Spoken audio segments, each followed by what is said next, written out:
Hello. I am back again, and with the new year, I've been thinking a lot and hearing a lot about, finances. Everybody's talking about how to save more, how to make more, how to budget, setting financial goals for the new year, and what this means for hikers. So especially for hikers, especially if you're planning a long distance hike coming up this year, or maybe even, within the next couple years, you're gonna have to start thinking about this and financially planning for it, well in advance. Unless you're lucky and have a lot of, dispensable income, then you can probably save up a lot really quickly to go on your hike.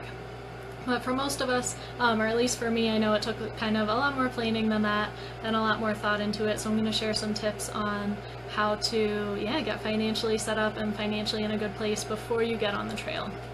So first things first, your first action item is to get all your gear, all right? Sort out all your gear, your full set, just everything you need to go backpacking, all right? You want to have that on hand before you even start sorting out any other of the more complicated things.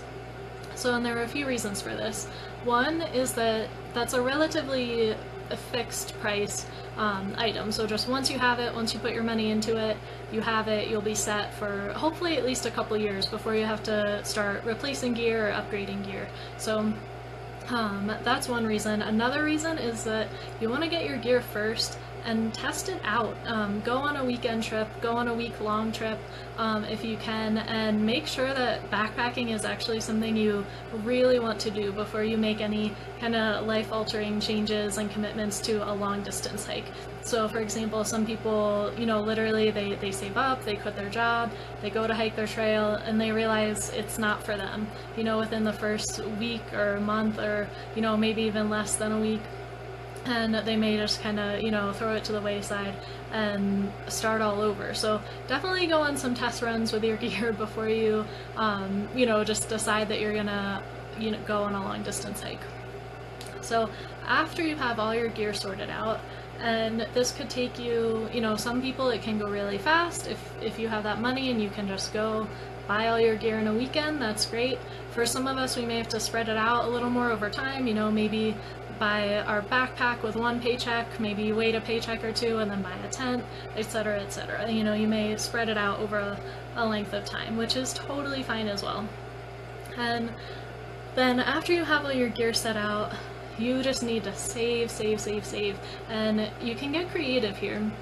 So I am kind of on one possibly extreme end of the spectrum where I was lucky enough to choose a job that provided housing and everything was included. So I didn't have to pay rent, I didn't have any utilities, so I was able to just save a lot really quickly.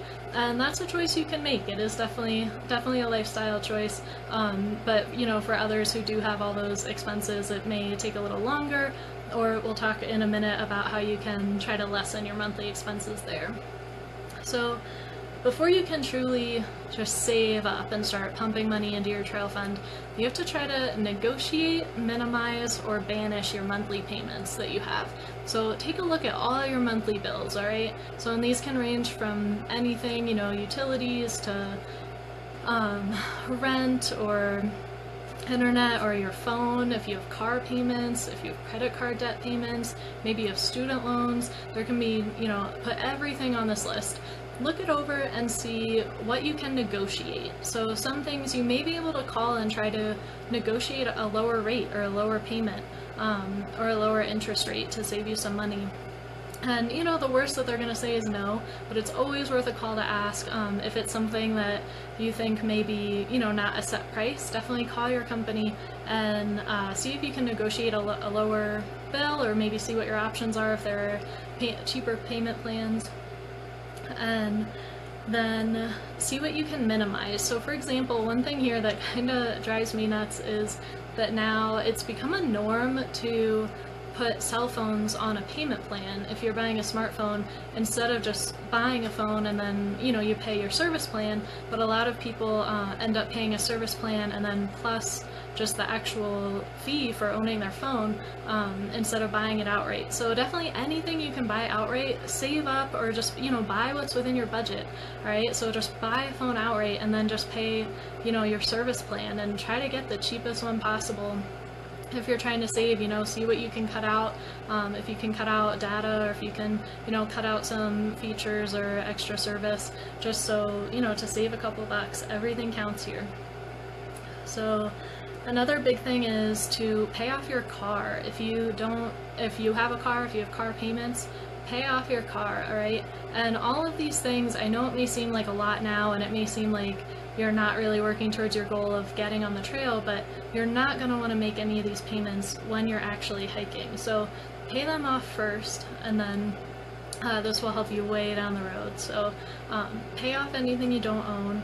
If you have credit card debt, pay it off. If you have student loans, try to pay them off. And student loans, actually, what I did, and this may not be right for everybody, but it worked out really well for me, was I just paid them ahead, actually like a year ahead, and so then I didn't have to make any payments on my hike or even after my hike. I had a pretty big cushion there of, no student loan payments. And they were still there, they were accruing interest, and, which I know may not be the best thing, so that's why I'm saying you gotta decide what's good for you. I decided to eat that interest and that it would be worth it to try to hike the AT. So, and I do not regret that at all, but that's a decision you have to make. You have to look into if that's an option for you. And then once you have all of those things kind of sorted out, you have all your monthly payments as low as they can possibly go. You even maybe knocked a few payments just off, so you don't even have to worry about them month to month. That is amazing, and now you're ready to actually start saving. So you can just pump all that money that you were just trying to pay off, trying to pay off everything so you own it, trying to pay off all your debt. Now all that money can just go into your trail fund, which is an amazing feeling. All right, and this again too is gonna take a different amount of time for different people. Some people may have really decent income and, be able to just save a lot really, really quickly. Some people may have to spread it out over a longer period of time, which is definitely fine. That actually, I kind of love it. It gives you way more time to, plan and research and prepare and get ready in that way. So then as much as you can put into saving, start saving up. I know that most people recommend between $4,000 and $6,000 to through hike the Appalachian Trail, for example, but I actually would recommend way more than that, probably $6,000 to maybe $8,000 or $10,000. And because while it doesn't cost that much to backpack to go live on the trail, once you're done hiking, you're gonna need money again really quick. And most people don't have, just a job to hop back into, or, income coming in right when they get off the trail. So you gotta think about that too. You have to have a really good cushion there to, be able to help you keep you going even when you're done with your hike, so you're not just kind of stuck living in the woods because you can't afford to get off the trail. That would not be good.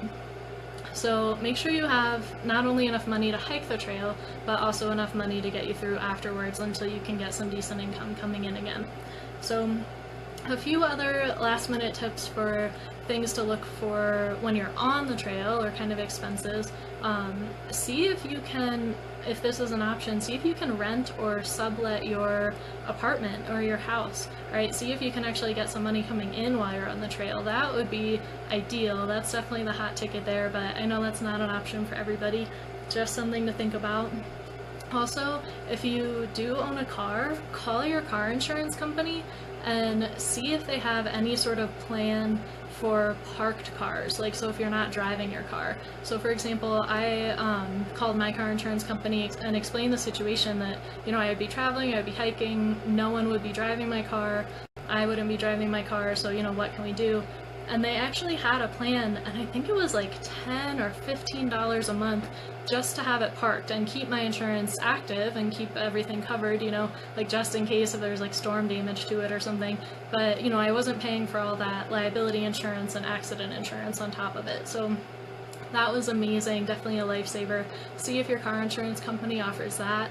And your other big thing is going to be health insurance. So some of us are lucky, you may be covered, if you're retired, you may have either like Medicare, or you may have like VA insurance, or, something like that. If you're not in that boat though, health insurance can definitely be a big cost. So look into traveler's insurance or backpacker's insurance.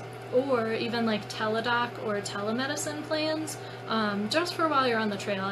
Those things aren't really great for long term, and their coverage definitely can vary, but they're usually way cheaper than any actual full coverage health insurance you could just buy on your own, not through an employer. So see if you can do that while you're on the trail, and then kind of revisit getting health insurance, or maybe if you can get a job with health insurance after the trail, then that'll be perfect just to hold you through until then.